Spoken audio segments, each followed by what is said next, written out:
The Democratic National Advertorial is taking place in Chicago right now. A person who, like the rest of us, is rolling her eyes, but has to pay attention because that's kind of the job. Wonderful Megyn Kelly in the United States. Rockstar, how are you? But let's talk about what's happening outside of the venue, because the protesters are dressed as either abortion pills or people who say that Joe Biden and Kamala Harris are killers and should go to hell. So it's just your average Democratic National Convention where you could kill your baby or kill your balls with a vasectomy in like a to-go truck. You could swing by the Days of Rage Palestinian protesters who are promising to entice the police into fighting so badly that they wind up with bruises as their back-to-school outfits. So they're having themselves a normal one so far. Inside the arena, we have Joe Biden telling us he's not angry at all, but he's saying it like this, I'm not angry. And so all of his body language and tone suggests that he's a very angry man. And we know why. They shoved him out of this role. I would have done it myself if I had been a Democrat. I did not think he could do it 4 more years. I don't blame them for shoving him out, but he was shoved out. And now they want to pretend that it was voluntary. And you have crazy Nancy Pelosi with her Joe Biden sign, go Joe. Meanwhile, she was the one who stuck the knife and twisted it. There's no person more responsible for ousting him than Nancy, but she wants us to believe she's totally Team Joe, and she prays every night their relationship is still intact. The whole thing is just debauchery and fraud. That's what I've seen so far. Just the celebration of killing babies in the womb. And this is, again, not a pro-choice, pro-life comment. It's, if you're pro-choice, that's fine, but you shouldn't be out there celebrating the murder of your child, like the killing of your child. At least normal people know abortion is at least the ending of a potential life, to be very charitable to the pro-choice side. You should be out there celebrating it, dressed up. What's next? Like dress up like a little scalpel and walk down like with the little remains. I mean, it's just so in such bad taste to be marching around Chicago as an abortion pill. And they want us to believe that they're the pro-family, party. So we're going to celebrate abortions, and we're going to celebrate vasectomies, and then we're going to swing by the Palestinian protesters who are throwing bloody shoes in the faces of Joe Biden and Kamala Harris pictures. So I don't know what they're really trying to telegraph other than they're extreme.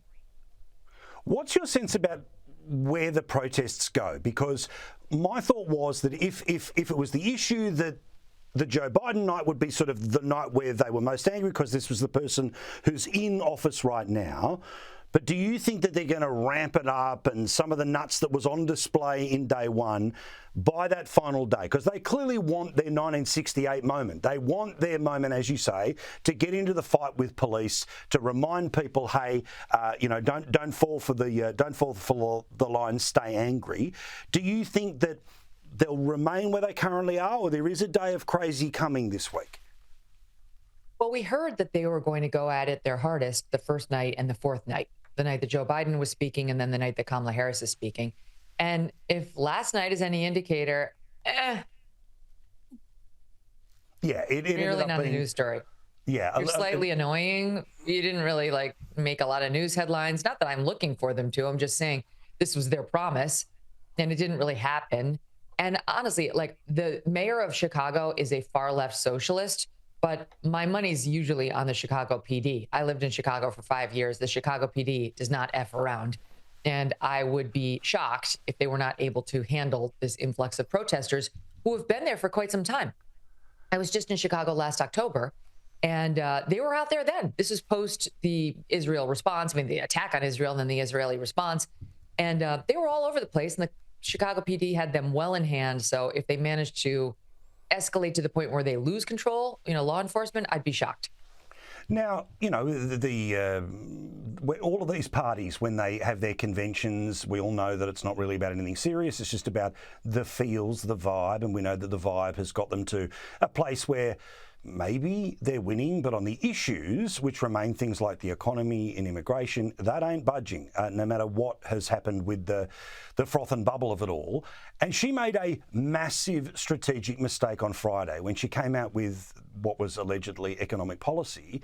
But, the establishment people of the New York Times and the Washington Post went, yeah, this is garbage, let alone people who know even more about it who say, yeah, this is garbage. And then in one of the, I think grand total of 10 minutes where she's been off the teleprompter, she says, oh, it'll just all pay for itself. I reckon that if people were sitting and waiting for the wobble of has she changed from what she was, we have seen no. And in the period of time after the advertorial to the debate, she's in a world of trouble when it's talking about the number one issue. The economy, right. She got panned from the left and the right on what was universally decried as gimmicks, a gimmicky speech on Friday about how she, with the hand of the federal government, is going to single-handedly change prices at the grocery store. Meanwhile, the grocers generally have a 1% profit margin. How is she going to stop them from their price gouging, make them operate at a loss? That's not what's going to happen. Her inflation is what's caused increased prices at the grocery store and the gas pump. And she's trying to dodge it by saying it's these evil, corporate, greedy people who are trying to exploit the poor working class. That's not what happened. They spent too much. The Fed printed too much money, and they drove up, the cash influx in the economy, which leads to inflation. That's what we're dealing with over here. And she can blame it on the evil, corporate, greedy people all she wants, but there's only so much she could clip the wings of the grocers without making groceries disappear. So that's number one.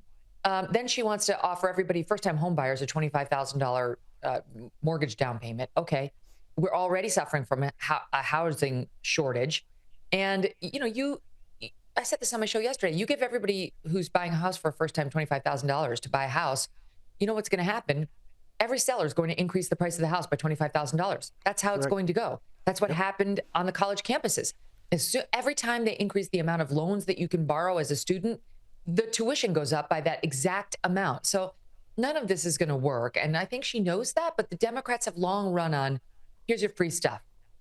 We're the party of free stuff, whether it was the Obama phone back in 2008, That's right. Obamacare, which is going to pay for medicine for everybody, and we're going to become more like Canada.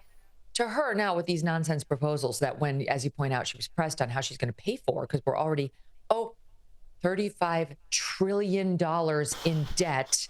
Oof. She just said, you just wait to see the return on investment. You just wait until your kids grow up and they're somehow more productive. So it's like, wow, we're really going to play the long game, because right now those same kids are saddled with this $35 trillion and no one knows how they're going to repay it.